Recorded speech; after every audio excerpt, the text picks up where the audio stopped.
To create a design of value, one has to have all fundamentals in place.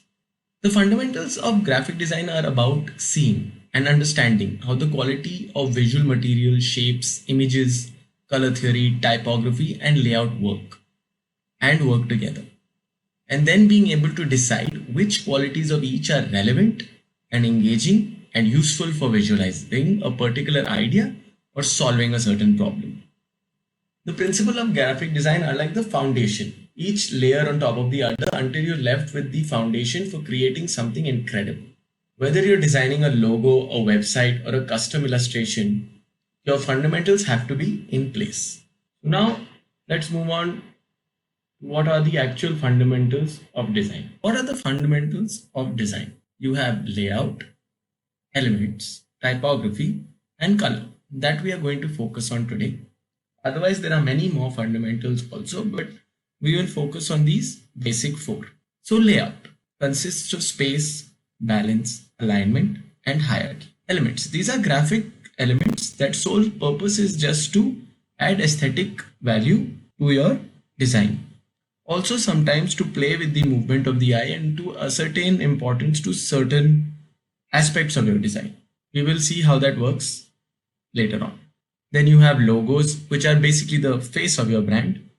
Illustrations basically give your eye a place, a resting place, something to look at after you've consumed the information in your design. And graphics. Graphics are of many types. They can be integrated into your information, or they can be a way to represent your information. There are many such examples. Typography. Typography is used in your basic text. It could be your titles or your main content. And a part of typography is how to use different types of fonts, when and why. Color. Color is how you influence. It's the power in your design. It is how you drive engagement, but you need to know how to use it. Now that we've broadly looked into the fundamentals, now let's go into them a bit. So we can start with layout and spacing. So what is space? The best designs don't come out when you try to fit all your elements into one single composition. You need to utilize open space to bring attention to certain elements in a gradual manner. That is what space is. To balance the negative space and the positive space. To balance the empty areas in your design with the full areas. So that there is an overall wholesomeness to your design. It does not feel completely empty.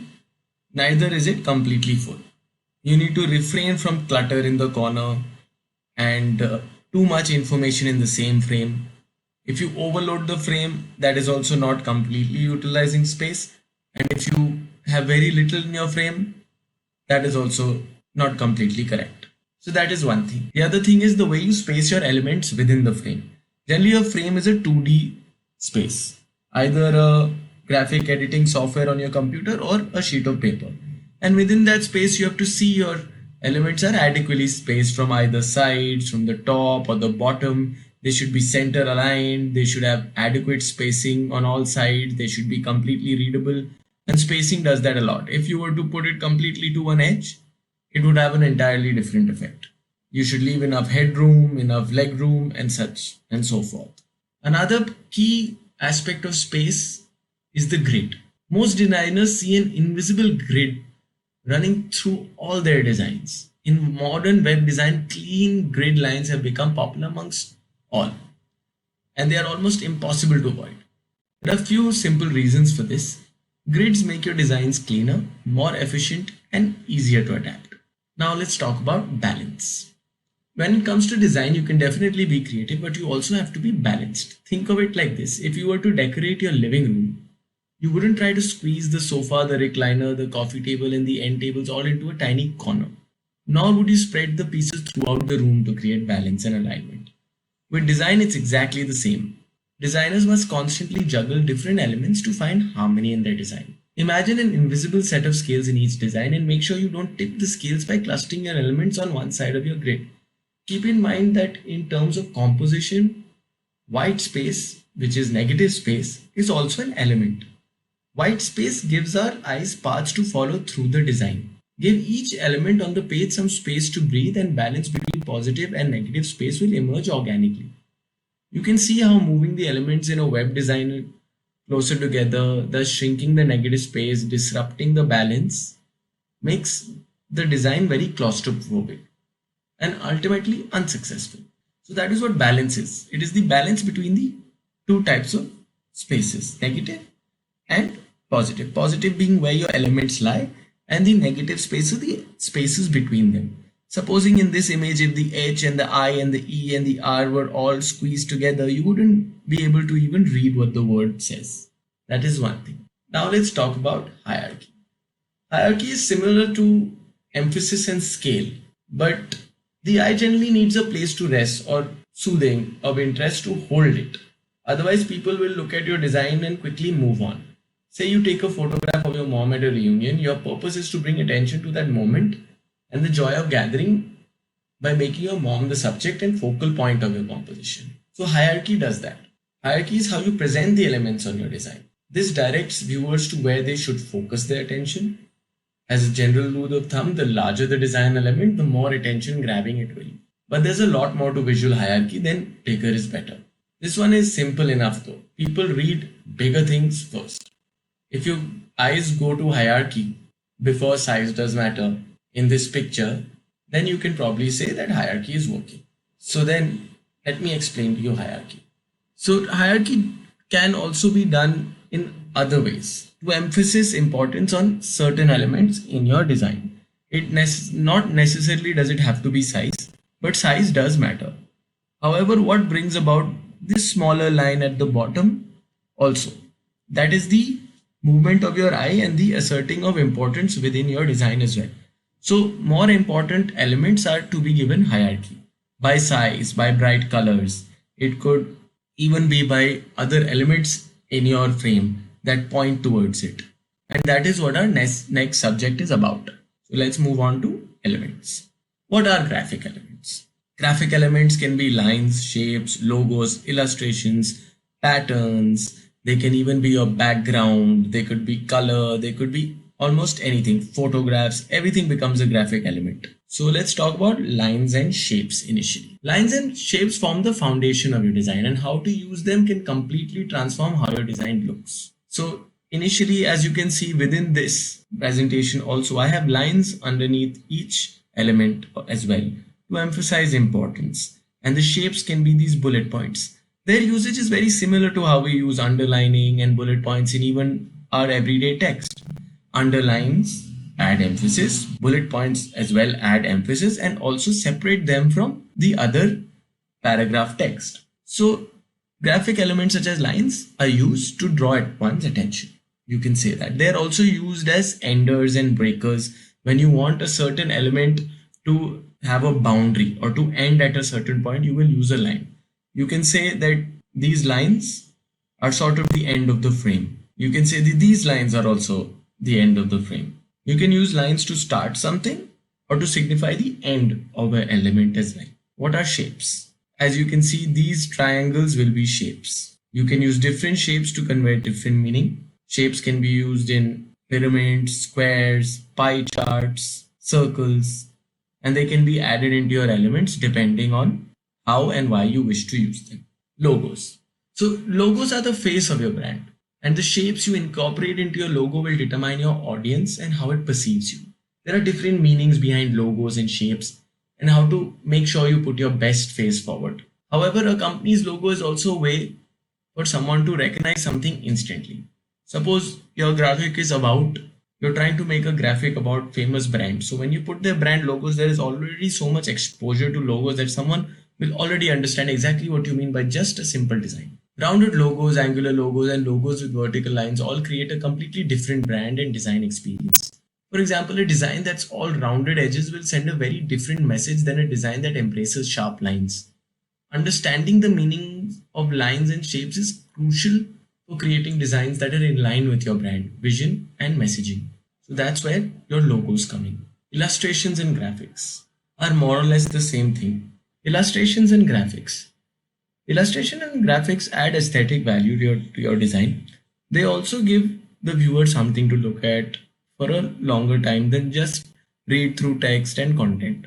As you can see this image on the right of a woman working on a Wacom and a Pokemon next to her on the same table is an illustration. This is an artistic expression in some sort of way to convey a similar message.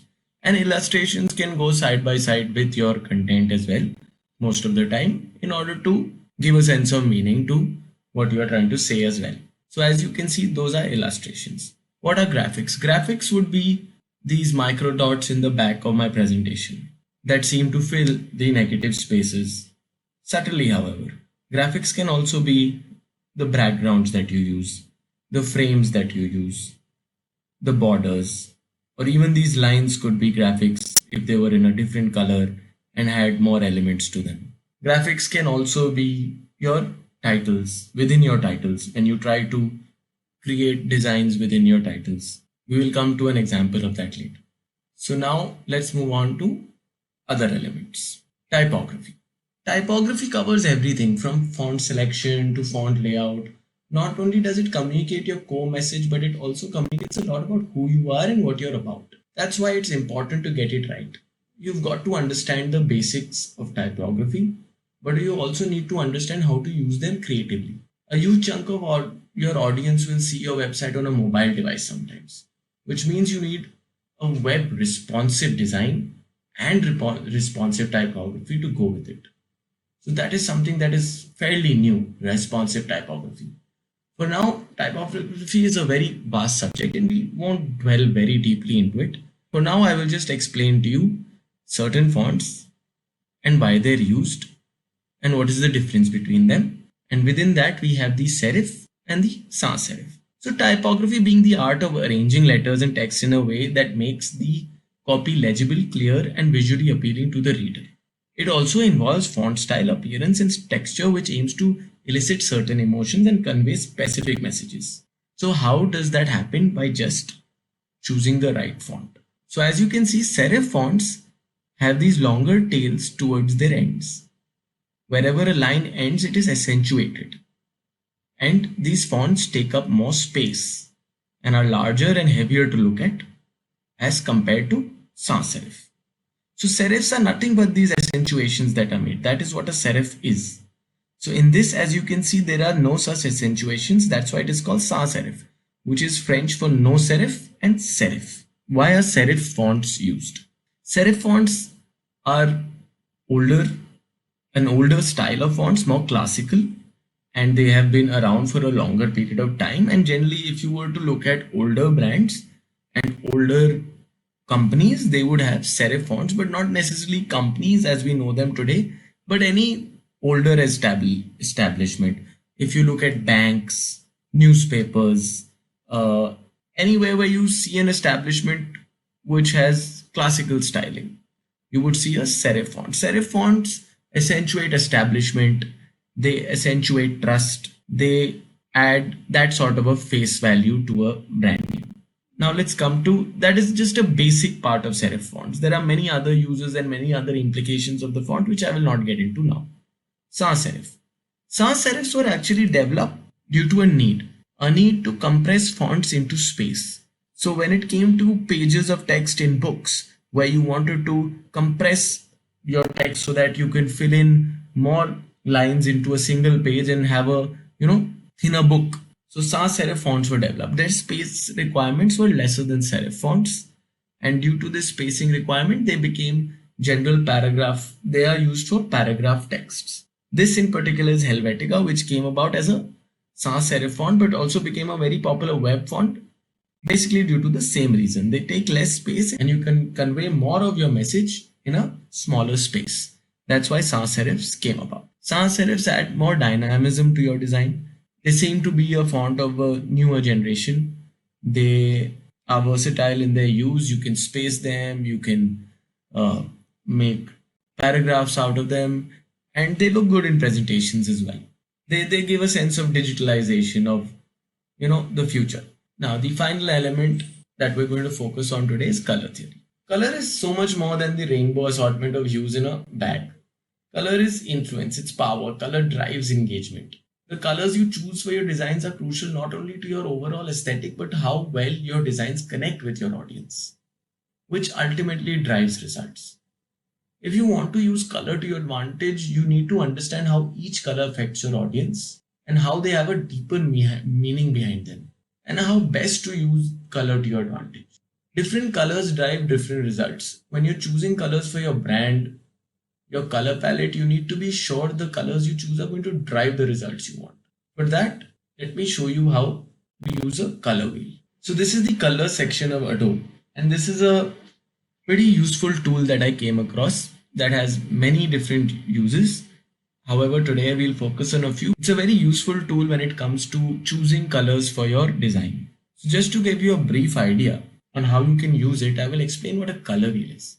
A color wheel is an abstract illustrative organization of color hues around a circle, which show the relationships between primary colors, secondary colors, and tertiary colors. A color wheel is used by artists to organize colors based on the relationship between color values. The basis of the color wheel are the three primary colors, spaced evenly apart. Directly between each primary color is the secondary color, created by combining them. Primary colors are red, blue, and green. Secondary colors are yellow, magenta, and cyan. A tertiary color, intermediate color, is a color made by mixing full saturation of one primary color with half saturation of another primary color. So, for example, azure, violet, rose, and orange. So now that you have a brief idea what a color wheel is, it is basically just that.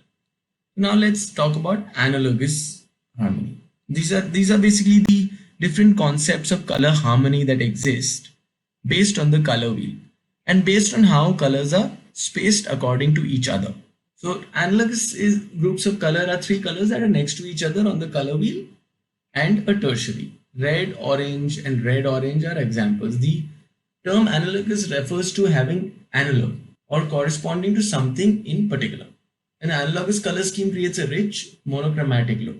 So for example, if I were to select my first color as a blue, so let's just change the values in the box itself. This seems like a perfect analogous harmony. So now if I were to just change this towards blue, are you seeing how the colors are spreading across? So then you get all your analogously harmonized colors according to your first color. If I were to choose a lighter blue, if I were to choose a shade of green, and so on.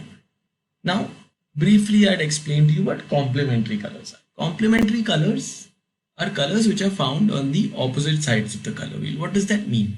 It means they create extreme contrast. So, for example, if I were to choose a blue over here, it would be quite evident that I would get a yellow on the other side. The darker the blue, the brighter the yellow. Or the lighter the blue, the darker the yellow. So let me just twist this around and now you can see. So these are complementary colors on opposite sides of the scale, red and green, blue and yellow. We would not be spending too much time in the other kinds of color harmony, but you are free to go through it and use this tool to your advantage as and when you like. However, triads are something that I can explain briefly. Basically, a color harmony that is formed by equidistant colors on the color wheel. So there is a sort of equilateral triangle between three colors that is formed. They are to be equidistant, and such are the triads that are formed.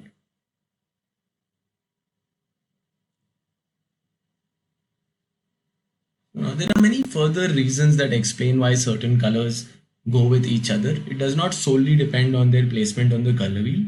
Rather, the color wheel is just a tool to understand the spectrum of light and how each color harmonizes with each other. So I will not further dwell on the color wheel as of now, and instead we can move on to our next subject, which is a graphic designing tool which is very popular, which is known as Photoshop.